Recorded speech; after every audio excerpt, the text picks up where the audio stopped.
ओम श्री परमात्मने नमः। श्रीमद् भगवद गीता पहला अध्याय, पहले अध्याय का 13वां श्लोक। पितामह भीष्म के द्वारा शंख बजाने का परिणाम क्या हुआ, इसको संजय आगे के श्लोक में कहते हैं। ततः शंखाश्च भैर्यश्च पर्णवानक गोमुखाः सहसैव अभ्यहन्यन्त सशब्दस्तुमुलो अभवत्। ततः शंखाश्च भैर्यश्च पर्णवानक गोमुखाः सहसा एव अभ्यहन्यन्त स शब्दस्तुमुलो अभवत्।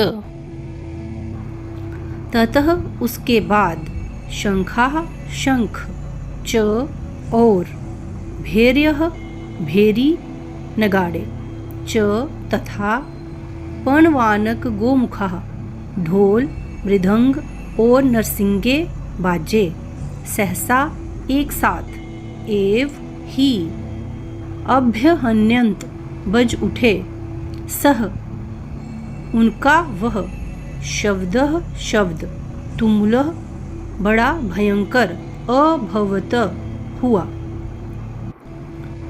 उसके बाद शंख और बेरी नगाड़े तथा ढोल मृदंग और नरसिंगे बाजे एक साथ ही बज उठे, उनका वह शब्द बड़ा भयंकर हुआ। ततः शंखाश्च भैर्यश्च पर्णवानक गोमुखाः सहसैव अभ्यहन्यन्त सशब्दस्तुमुलोऽभवत्। यद्यपि भीष्म जी ने युद्ध आरंभ की घोषणा करने के लिए शंख नहीं बजाया था, प्रत्युत दुर्योधन को प्रसन्न करने के लिए ही शंख बजाया था, तथापि कौरव सेना ने भीष्म जी के शंख वादन को युद्ध की ही घोषणा समझा, अतः भीष्म जी के शंख बजाने पर कौरव सेना के शंख आदि सब बाजे एक साथ बज उठे। शंख समुद्र से उत्पन्न होते हैं।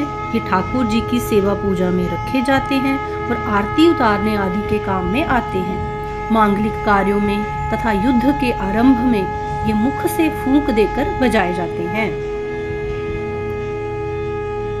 भेरी, भेरी नाम नगाड़ों का है। ये नगाड़े लोहे के बने हुए और भैंसे के चमड़े से मड़े हुए होते हैं तथा लकड़ी के डंडे से बजाए जाते हैं।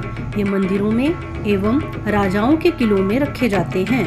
उत्सव और मांगलिक कार्यों में ये विशेषता से बजाए जाते हैं। राजाओं के यहाँ ये रोज बजाए जाते हैं। पनव, पनव नाम ढोल का है। ये लोहे के अथवा लकड़ी के बने हुए और बकरे के चमड़े से मड़े हुए होते हैं तथा हाथ से या लकड़ी के डंडे से बजाए जाते हैं। कार्य के आरंभ में पनवों का बजाना गणेश जी के पूजन के समान मांगलिक माना जाता है। आनक, आनक नाम मृदंग का है। आकार में ये लकड़ी की बनाई हुई ढोलकी के समान होते हैं। ये मिट्टी के बने हुए और चमड़े से मड़े हुए होते हैं तथा हाथ से बजाए जाते हैं। गोमुख, गोमुख नाम नरसिंगे का है। ये आकार में सांप की तरह टेढ़े होते हैं और इनका मुख गाय की तरह होता है।